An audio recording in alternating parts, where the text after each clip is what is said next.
I wasn't supposed to be there that long. I only came to help my girlfriend move her boxes, books, clothes, things that smelled faintly like a life she was leaving behind. The building was old, the kind with cracked tiles and paint that peeled like paper left too close to heat. I remember my phone buzzing, her voice in my ear, telling me she'd be late. That's when I met her. She was standing in the open doorway next to my girlfriend's apartment, holding a mug of tea and a half-folded newspaper. Her hair was still damp, coiled against her neck. She looked comfortable in a way that made me feel clumsy, like I'd walked into someone else's scene. "Moving day?" she asked. "Yeah," I said, setting down a box too quickly. "She's running late." She smiled, small and knowing. They always do. I should have left it at that, but something about the way she leaned against the doorframe, quiet, deliberate, as if she'd seen everything before, kept me there. The hallway light flickered once. Somewhere above, a fan ticked. I realized I'd stopped talking, and she was waiting for me to find words I didn't know I'd lost.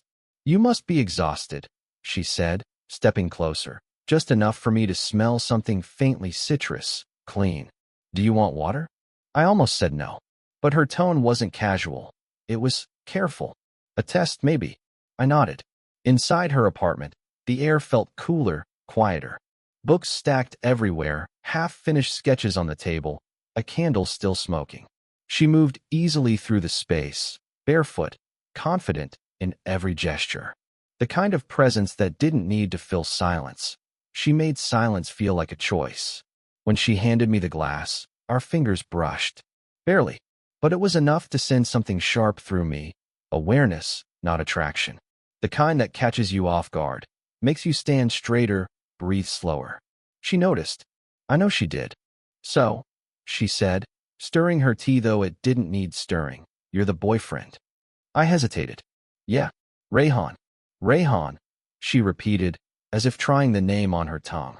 Then, softer, "I'm Aisha." Her voice had this calm depth, like someone who'd stopped hurrying years ago. There was a beat of quiet, the kind that stretches, not from awkwardness, but from something neither person wants to disturb. Then she stepped aside, close enough that the edge of her shoulder brushed my arm as she reached past me for something on the counter. My pulse reacted before my mind could reason with it. She didn't move back immediately. "Sorry," she murmured. But she didn't sound sorry. Her breath touched my skin, warm, deliberate. I felt the moment break before I could understand it. She turned, lifted her mug, and said with a soft, wry smile, "Talk later. Touch now." That's what my cat thinks every morning. There was no cat in sight. I laughed, too loudly maybe, trying to recover from a joke that wasn't really a joke. She smiled again, this time with something that looked like mercy, like she knew exactly what she was doing and hated herself a little for it. Before I could say anything, my phone buzzed again. My girlfriend's name flashed on the screen. I answered, mumbling something about being almost done. When I looked up, Aisha was watching me. Not smiling this time, just watching. And that's when I realized the thing I'd carry with me all day. The way her eyes stayed on me a heartbeat too long, as if she wanted to say something she'd already decided she couldn't. I don't remember what I told my girlfriend later, but I remember Aisha's voice, low and unhurried, repeating in my head, "Talk later, touch now." And I still don't know if she meant the cat. The next time I saw her, it wasn't by accident. I had an excuse this time. She'd asked for help with a broken shelf in her living room. The boxy wooden thing had sagged under books and trinkets. My girlfriend was out of town, so the hallway was quieter than last time, and the apartment smelled faintly of lavender and old paper. Aisha was standing near the window, sleeves rolled up, hair pinned loosely, looking half distracted as she examined the shelf. Something about the way she exhaled, as if bracing herself for the inevitable strain, made me pause. She wasn't looking at me yet, but I could feel her awareness, like a pulse in the room. I started. I brought the drill. Her glance flicked toward me, sharp, measured. A guarded smile lifted one corner of her mouth. "Good. You actually remembered." I set the tools down and watched her move, careful steps, deliberate motions. I noticed the small details, how her fingers brushed the drill's handle with just enough hesitation, The way her shoulders tensed under the thin cotton of her blouse, the faint crease at the edge of her eyes where exhaustion met patience.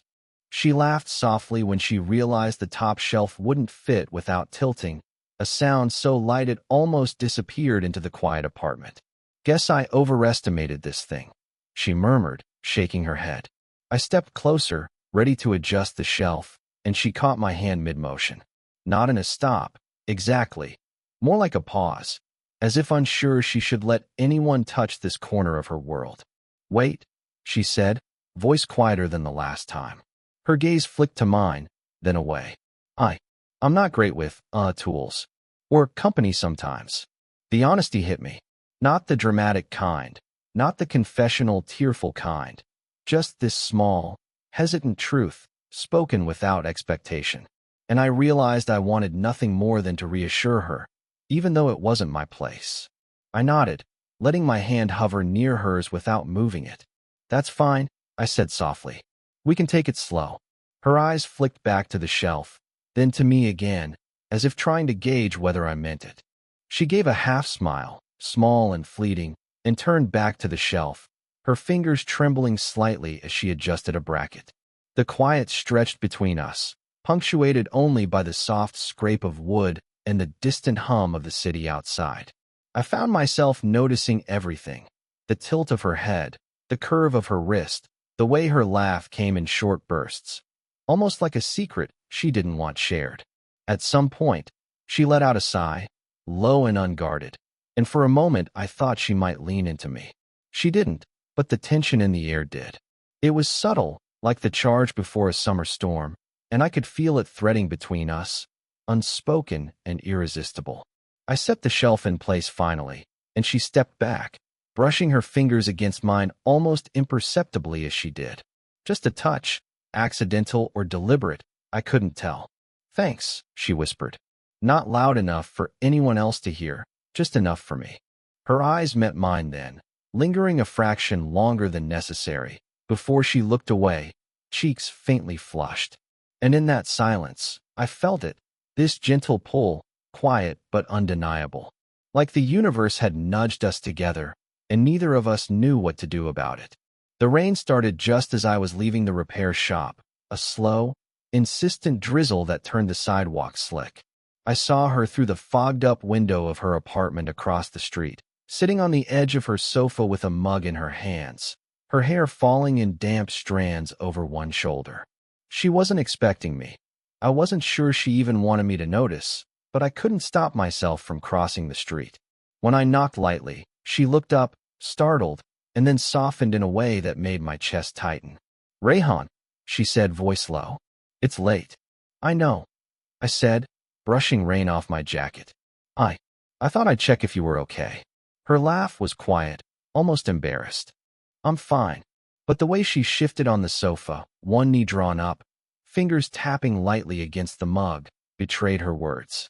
She was tired, too tired to pretend. We ended up sitting close, on the same side of the small sofa, knees almost brushing.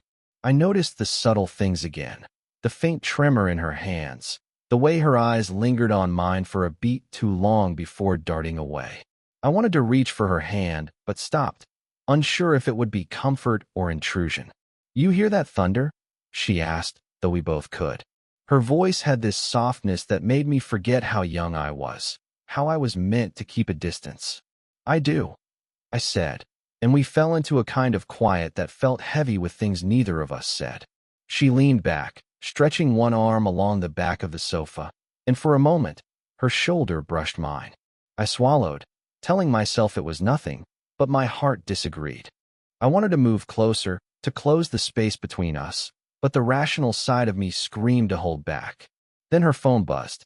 She glanced at it, frowned, and a flicker of tension passed across her face. I didn't ask, it wasn't my business. But I could feel the sudden shift, the invisible line being redrawn. "Sorry," she muttered, tucking a strand of damp hair behind her ear. "It's complicated." "Everything okay?" I asked, keeping my voice steady, careful not to sound too curious or invested. She hesitated, staring at the floor. Then, finally, "Yeah. Just some unfinished business." She smiled faintly, but it didn't reach her eyes. I wanted to reach out, to brush her hair from her cheek or hold her hand, to say anything that might ease whatever weight she carried. But I didn't. I just sat there, feeling the tension coil between us, like the storm outside had moved inside the room. Our knees brushed again, slightly this time, accidental. And I swear, in that moment, the air shifted. The quiet space seemed to expand, full of everything we weren't allowed to say. Her eyes met mine. There was something there, a question, a warning, a whisper of desire disguised as restraint. I leaned ever so slightly toward her, just enough to feel her presence closer, heart pounding in a rhythm I couldn't control. Then the phone buzzed again, louder this time. Her eyes snapped down to the screen. The moment shattered. My lean stopped mid-motion. I remained still, almost paralyzed by the almost action, the almost confession, the almost touch that now hung in the air like the storm outside. Charged, unresolved, waiting. And for the rest of the night, I couldn't stop feeling the pull of what nearly happened. We ended up in her kitchen that evening, standing across from each other with mugs of lukewarm tea. The rain had stopped, leaving the city streets slick and quiet, and the soft hum of the refrigerator filled the pauses between our words. I had thought I could keep this casual, helping with small things, exchanging polite conversation, but something had shifted, and neither of us could pretend otherwise. Aisha leaned against the counter, arms crossed, her eyes fixed on the steam curling from her cup. "Rayhan," she began, then stopped. The hesitation itself was a confession. I didn't move. I didn't speak. I was afraid that saying anything would make it real, that the wrong word could shatter the fragile rhythm we'd built. I don't know what this is anymore," she said finally, her voice low, almost strangled. Her shoulders sagged as though carrying the weight of something invisible. "It's too easy to forget the rules. And maybe too easy to feel something I shouldn't." I nodded, unsure if I should look at her or the chipped tile beneath my sneakers. My fingers itched to reach out, but I stopped myself. "I know," I said quietly. "I feel it too." Her gaze flicked up to meet mine, and in that brief moment, I saw everything she was trying to hide. The fear, the longing, the frustration with herself. She took a slow breath, one that trembled more than she wanted me to notice. "I've spent years keeping everything in line, doing what's right. And now," she paused, swallowing, "now it's all messy." I stepped closer, careful not to crowd her, and the air between us seemed to hum with unspoken words. I wanted to say that it was okay, that I understood, that it wasn't wrong to feel. But the truth was heavier than reassurance. It was confusing, raw, and somehow sacred. "I don't want to mess up your life," I whispered. My throat tightened. "Or mine. Or whatever this is." She lifted her mug, fingers trembling slightly. "I don't even know if I want to stop it," she admitted, voice barely above the hum of the refrigerator. "But I do know I can't pretend it's normal anymore." A silence fell, thick and suffocating, that neither of us could fill. Her eyes, the color of storm clouds, searched mine for something. Answers, permission, maybe a promise that neither of us could give. "I shouldn't be saying any of this," she murmured. Her lips pressed together as if to keep more words from escaping. "But I can't not say it, even if it's wrong." I swallowed, feeling the weight of her confession settle on me. "It's not simple," I said, voice low, almost a whisper. "Nothing about this is simple." Her shoulders slumped as if the admission had exhausted her. She looked down at the counter, fingers brushing the edge of the mug, and for a moment, the room held only the sound of our breathing. Then she finally met my eyes again, and the vulnerability in her gaze broke something inside me. She didn't smile. She didn't reach out. She just said, softly, with a quiet devastation I could feel in my chest, "I think I'm already too far gone to turn back." I hadn't planned to stop by her apartment that evening. The streetlights were blurred by a thin drizzle, and my jacket was still damp. But something in the rhythm of our last encounter, her words, the tremor in her voice, had lodged in my chest, refusing to leave. She was sitting on the edge of her bed when I arrived, a stack of letters in her lap, yellowed with age. She didn't notice me at first, flipping through the pages as if they were fragile memories she wasn't supposed to touch. "Rayhan," she said softly, not looking up. I found these again. I crouched beside her, careful not to startle her. Letters. She nodded, letting one slip from her fingers onto the bedspread. The handwriting was elegant, precise. The ink faded. From someone I loved. A long time ago. Her voice cracked slightly, and for the first time, I saw her entirely unguarded. The confident, composed woman from the repair shop and our earlier encounters seemed to shrink into something smaller, rawer. He left, she said, finally meeting my eyes. Not just the way people leave, quietly. He disappeared from my life entirely, and I've carried it with me ever since. I wanted to say something, anything, to lessen the ache in her chest, but I only nodded. What could I say that wouldn't feel like a lie? I reached out, lightly brushing a strand of hair from her forehead, and she didn't pull away. You remind me, she whispered, almost to herself, of what I lost, or maybe what I didn't even get to have. Her words hit me harder than I expected. I wanted to tell her it was just coincidence, that I wasn't him, but the truth was, there was something in her tone, a mix of recognition, longing, and fear, that I couldn't untangle.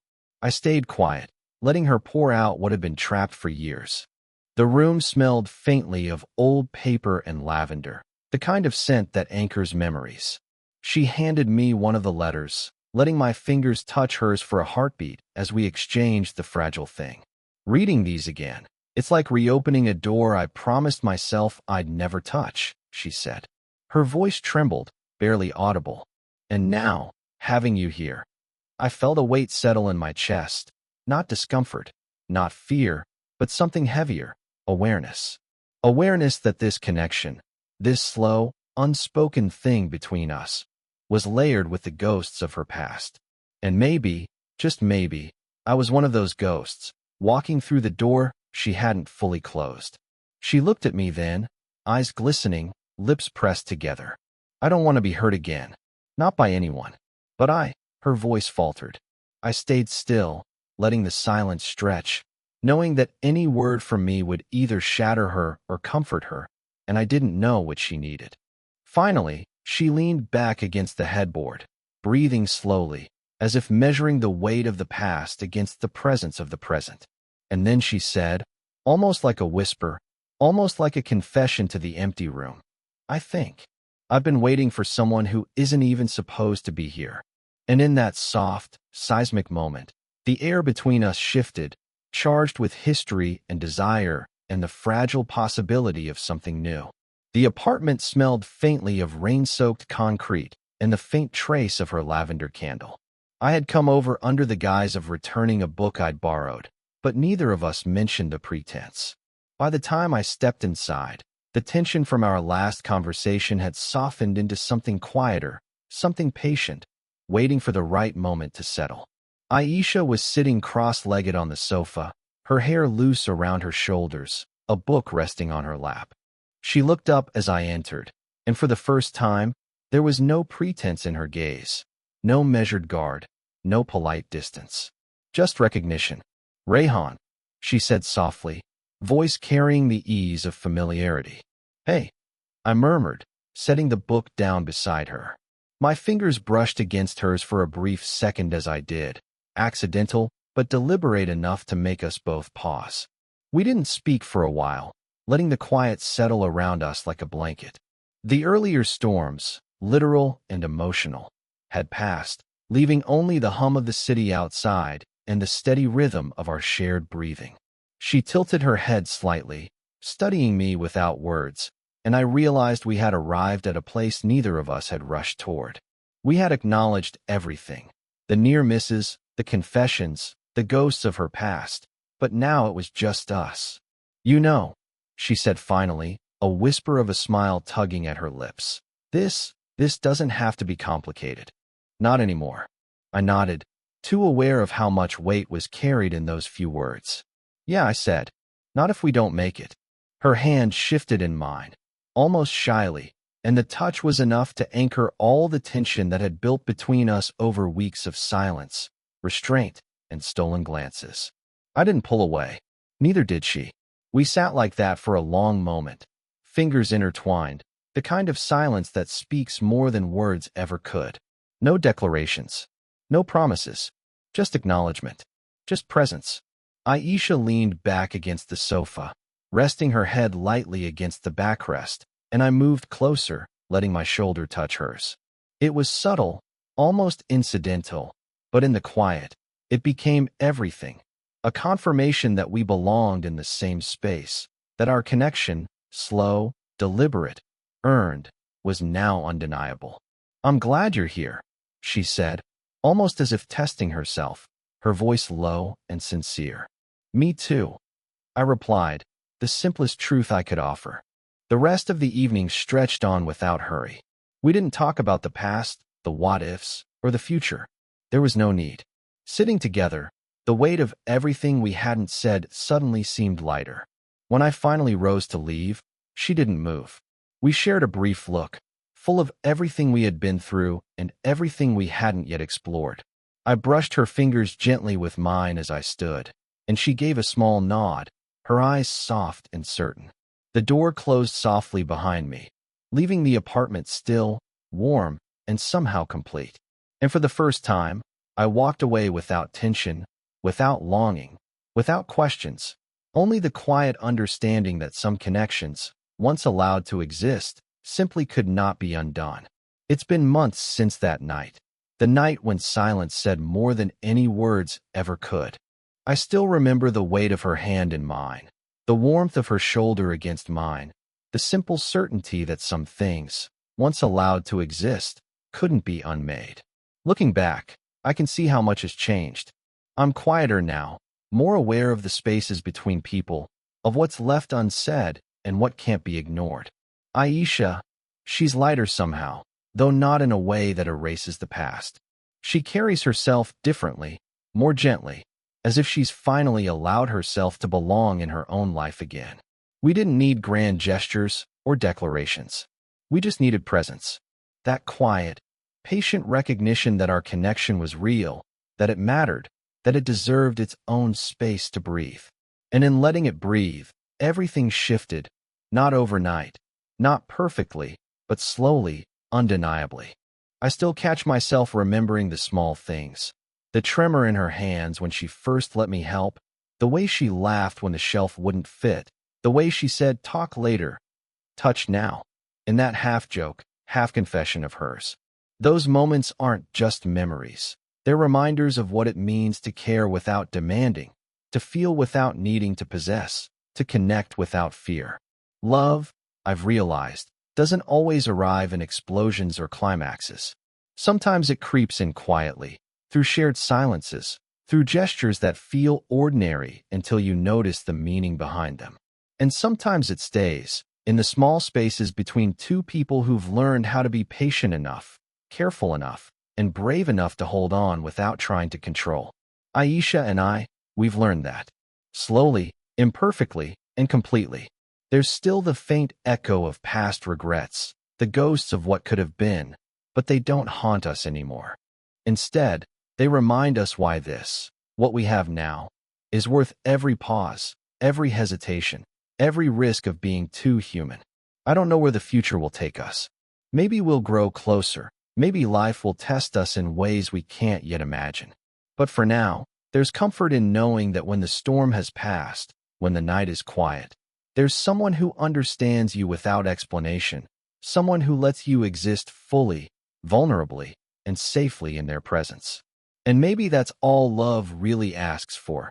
Nothing perfect, nothing dramatic, just recognition, patience, and the courage to keep showing up. If this story made you feel something, let me know in the comments. Would you want more stories like this?